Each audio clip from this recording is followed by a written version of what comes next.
जितना गुरुजनों से सुना है उसी का उपयोग जीवन में आ जाए, एक अंश तो काम बन जाए।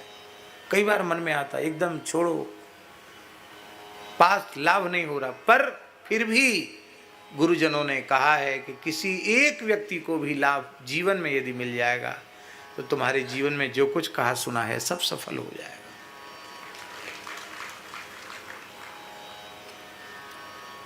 अरे जिनको नहीं मिल रहा, किसी एक जिज्ञासु को लाभ मिल जाएगा तो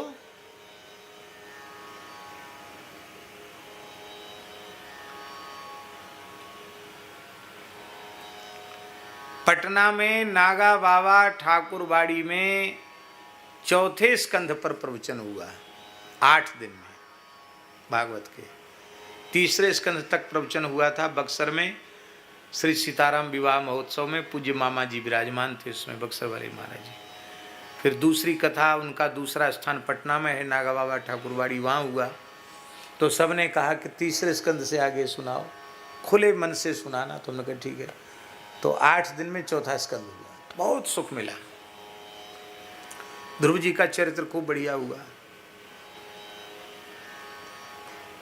उसमें एक लड़के पर प्रभाव पड़ा। क्या प्रभाव पड़ा?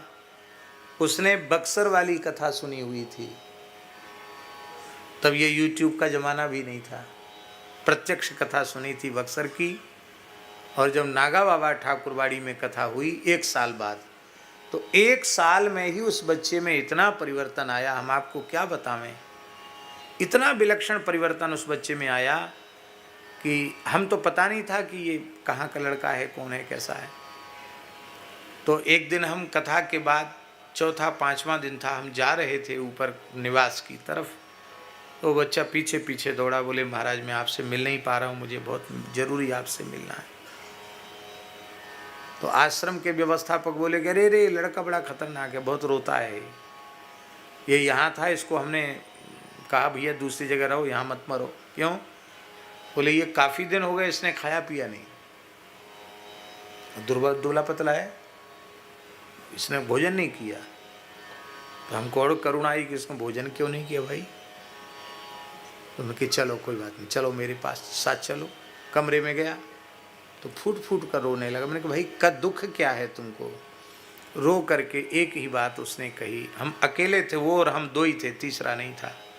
एक ही बात कही कि अब एक क्षण मुझे जीवित नहीं रहा जाता है, किसी भी प्रकार से श्री कृष्ण का मुझे दर्शन करा दो।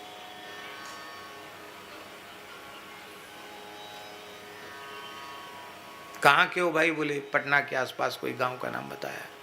वहाँ कहूँ पढ़े लिखे हो? बोले हाँ हमने नौकरी छोड़ दी है। नौकरी कहाँ?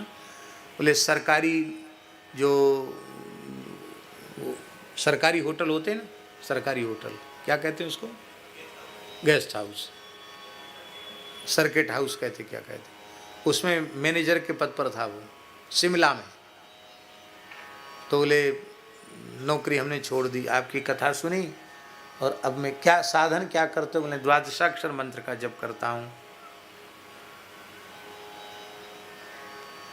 नौकरी छोड़ दी है। विवाह? बोले अभी विवाह नहीं किया, पिताजी पीछे पड़े। नौकरी छोड़ने से पिताजी बड़े नाराज हैं। कहाँ रहते? बोले खेत पे रहता हूँ, केवल भजन करता हूँ। तो भोजन क्यों नहीं किया? बोले क्या करें, मेरे भीतर को जा ही नहीं रहा है, मैं बहुत विकल हूँ।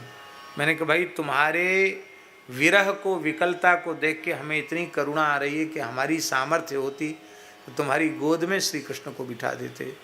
पर मैं इतना कहता हूँ तुम हठ मत करो, भोजन करो। बड़ा आग्रह किया तो बोले हमको कंठी दे दो, तुलसी पहनने की बड़ी मैंने तुलसी दे दिया। फिर दूसरे दिन मैंने उसको बुलाया, कथा तो पूरी हो गई थी, तो मैंने हठ पूर्वक उसको कहा कि नहीं कुछ खाना पड़ेगा। बोले आपने जो खाया उसमें से एक कण हमको दे दो। तो कढ़ी बनी थी, त्यागी जी भी थे उस कथा में, तो कढ़ी बनी थी, तो कढ़ी भात उसने हमारे खाए हुए से थोड़ा बचा, थोड़ा सा लिया। इसके बाद हम पहुँचे वृंदावन। स्वामी जी सत्य घटना सुना रहे, सत्संग का प्रभाव। तो 1.5-2 महीने बाद वो बच्चा फिर वृंदावन में और कमज़ोर। मैंने कहा भाई बात क्या हो गई?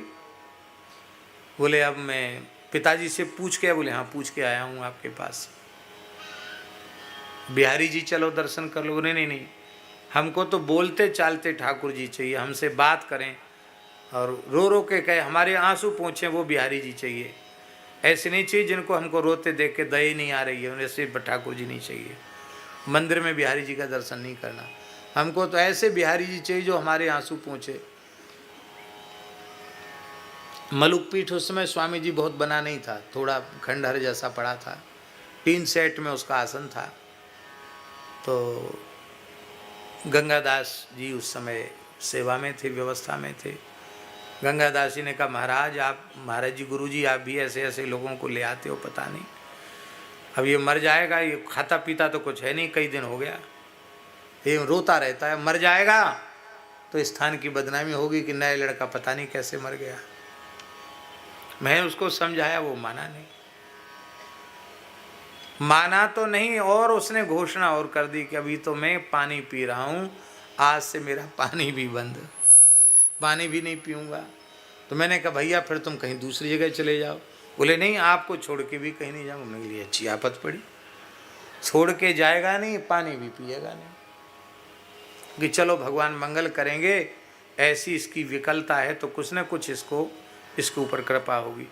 द्वारकेश धाम में गौड़ जी, राम कुमार जी गौड़ की कथा पूरी हुई थी। कथा में भी नहीं जाता था, केवल जप करता और रोता था।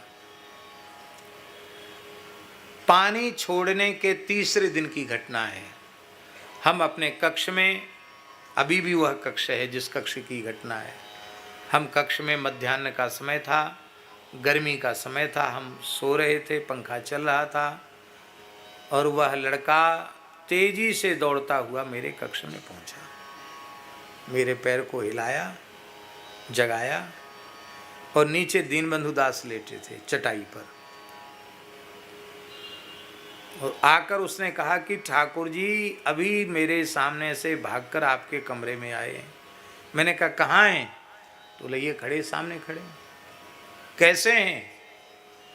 तो चरण से लेके मोर मुकुट तक संपूर्ण वर्णन किया। कहा, ठाकुर जी क्या कह रहे हैं? बोले, ठाकुर जी करे, आओ मेरे हृदय से लग जाओ। ऐसे कह के उसने दीवाल का आलिंगन किया। मुझे कुछ नहीं दिखा, मुझे ठाकुर जी नहीं दिखे, पर उसके स्वरूप को देखकर, उसकी विह्वलता को देख के लग रहा था कि इसको दर्शन हो रहा है। और फिर वो मूर्छित होकर गिर गया, बेहोश होकर गिर गया। हमने आवाज लगाई, जो हमारे निकट सो रहे थे, दीनबंधु दास को, उठ दीनबंधु, उठो उठो उठो। वो उठे ही नहीं, पता नहीं कैसी निद्रा, वो उठा नहीं। फिर मैंने थोड़ा गंगा जल लिया, उसके मुख में गंगा जल दिया। मैंने कहा, कहीं गर्मी न चढ़ गई, वो पानी नहीं पी रहा है। मैंने कहा, क्या हो गया तुमको? तो चरणों में सिर रख करके अत्यंत प्रसन्नतापूर्वक कहा कि मैं जो चाहता था वो हो गया, श्री कृष्ण ने मुझे हृदय से लगा लिया, मेरा काम पूरा हुआ। मैंने कहा, अब तो रहो यहाँ। बोले, नहीं, अब हमारा काम हो गया। कहाँ जाओगे? बोले, अब मेरा मन है कि मैं हिमालय की ओर जाऊँगा, उत्तराखंड की ओर जाऊँगा। कहाँ रहोगे? बोले, जहाँ कोई मनुष्य न हो, ना हम किसी को देखें, ना कोई हमें देखे, वहाँ रहूँगा। मुझे आशीर्वाद दीजिए, मैं जा रहा हूँ। तो हमने कहा, वहाँ ठंड है, कुछ कपड़ा ले लो। तो कहता, न कपड़े की ज़रूरत है, न पैसे की ज़रूरत है, आप दोनों हाथ सिर पे रख दो।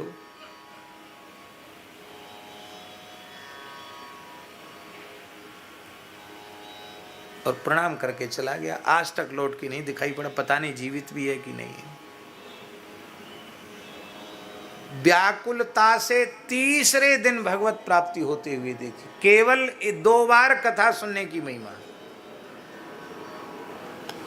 हाँ, ये जरूर है कि उसका कोई जन्मांतरीय संस्कार होगा, पूर्व जन्म की साधना होगी।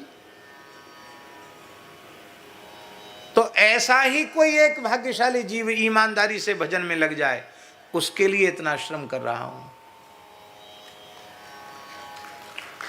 इसलिए मेरी प्रार्थना है, इसी जन्म में इसी शरीर से भगवत प्राप्ति हो, ऐसा संकल्प लेकर के सत्संग करो, ऐसा संकल्प लेकर के भजन करो।